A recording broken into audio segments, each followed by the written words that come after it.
Yes, kongeye kuguha ikaze aho uherereye hose mu bice byo mu Rwanda ndetse no hanze yarwo. Byinshi bikomeje kuvugwa mu kipe y'igikundiro Rayonsports, turaza kwibandaho muri aka kanya. Dushyigikira ukana subscribe kuri buto itukura no kuzogera kugira ngo ujye wa mbere mu mana updates zitandukanye ku makuru abagezweho, amakuru y'imikino mu kipe y'igikundiro Rayonsports.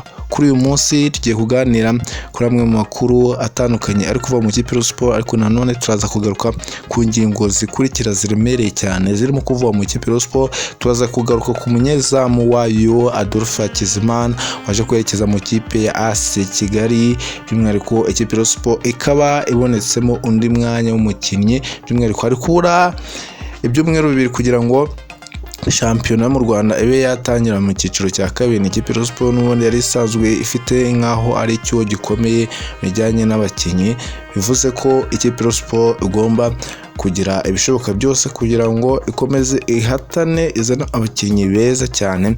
Nimba ari ubwa mbere usuye gikundiro info, niba utarakora subscribe dushyigikira ukanda subscribe munsi ya video, kandi no kunzogera kugira ngo ujye uwa mbere mu updates zitandukanye makuru abagezweho, makuru y'imikino.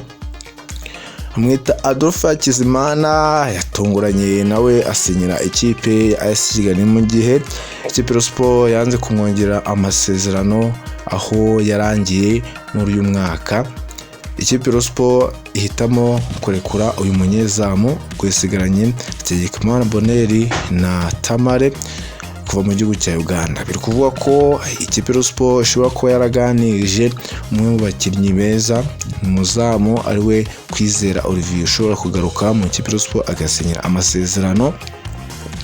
Nanone ikipe y'Rayonsports nuko ubu irahita ku munsi w'ejo ngo harabaho imyitozo kugira ngo ikomeze ihatane. Urumva ko bikomeje kugorana.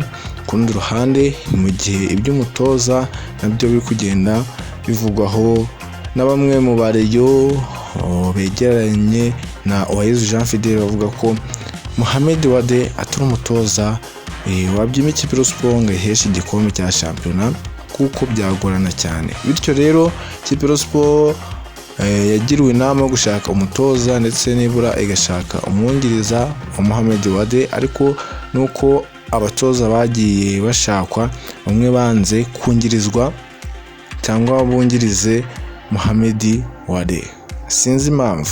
Ikipe y'Rayonsports biri kuvugwa ko ishobora kuzana umutoza mukuru, nabyo iri kubiganiraho neza cyane, mu gihe abakinnyi bajya muri batatu bizewe neza bashobora gusinya mu kipe y'Rayonsports. Harimo Niyonzima Olivier Sefu, hakaza H.adolphe Ngaya turuka mu kipe ya Kiyovu Sport kari babiri, ndetse ubu ikipe y'Rayonsports iri gukomeza ikubita mu byumvirizo n'andi makipe akomeye cyane nka Vipers n'andi makipe yo muri Afurika kugira ngo arebe ko yazanamo umukinnyi mwiza cyane, mu gihe birimo kuvugwa ko abakinnyi bagera muri 20 bose bashobora kuzasiga ikipe y'Rayonsports, kuko amasezerano yabo asa nkaho ari kugenda agera ku musozo. Nanone ntabwo twirengagije ko Jean Fidel manda ye iri kugenda nayo igera kumera, by'umwihariko urumva ko hari byinshi bikomeje kugenda bivugwa mu bitangazamakuru bitandukanye, bavuga ko ikipe y'Rayonsports itari kwigaragaza cyane nk'uko byari bisanzwe,